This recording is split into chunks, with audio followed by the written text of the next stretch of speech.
Hello.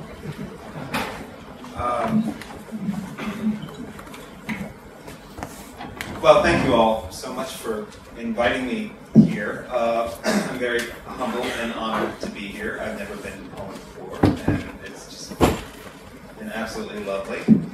And I'm a graphic designer, mostly involved in book covers, and most of what I'm going to show you tonight is book covers that I've done, throughout the years. I will have been doing this 25 years come this fall. And I work for Canal Publishing, which is a very good publisher in New York. And I've been very lucky. What I'd like to start out with, however, doesn't really have much to do with book covers as it does just have to do with everyday life. I acquired my new mantra not too long ago.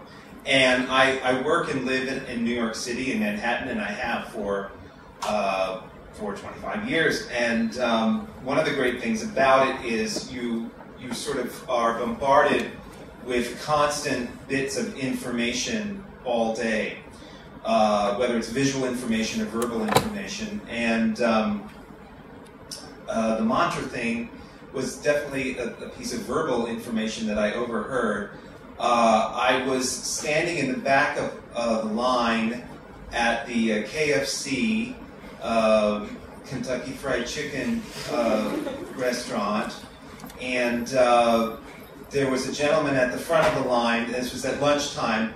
This is off of Union Square in New York, and this guy was by himself and sort of, not a big guy, sort of scrawny, and sort of middle-aged like me.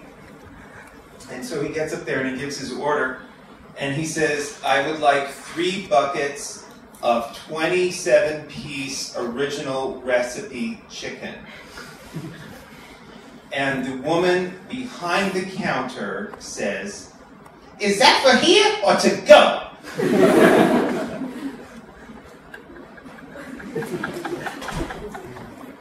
3 buckets of 27-piece original recipe chicken. Now, this being New York, the gentleman says, "Excuse me? How the fuck would I sit here and eat 3 buckets of 27-piece original recipe chicken here by myself?" And this being New York, the woman behind the counter didn't skip a beat, and she said, "Bitch, I don't know your life." My new mantra. This was truly a gift from the heavens. A new way of looking at life that I have now taken on. And, I urge you all to also take it on to your life. You can try it on your parents. You can try it on your teachers.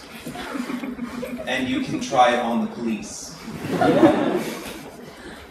A new mantra. Now,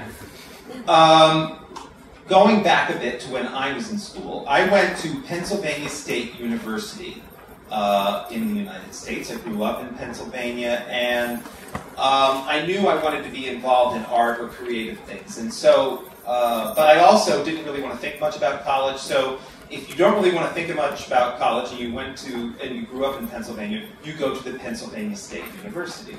Not a bad school. There I quickly learned about something called graphic design, and I majored in graphic design for all 4 years I was there. And one of the first important lessons I learned was the first day of Introduction to Graphic Design. We get in there, and the teacher comes up to the blackboard. Remember the blackboard? And you can't see it very well here, but he drew a picture of an apple, and then he wrote the word apple underneath. Now, this had nothing to do with the computer company. This was in 1981. All right, and he said, okay, listen up.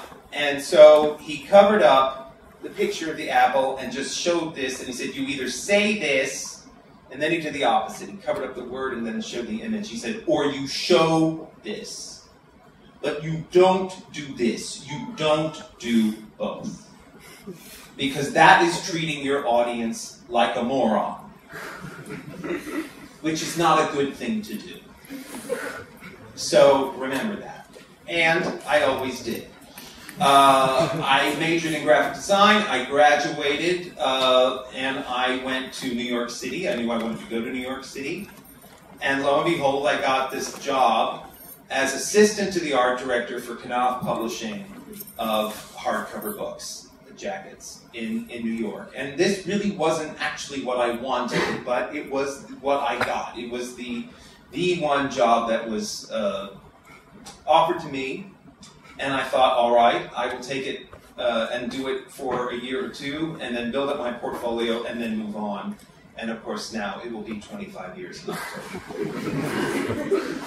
Fairly early on, I was given an opportunity to use this concept in, quote, the real world for two very real book jackets, very high-profile book covers we were doing, both in the same year, 1992, when you were all 3 years old.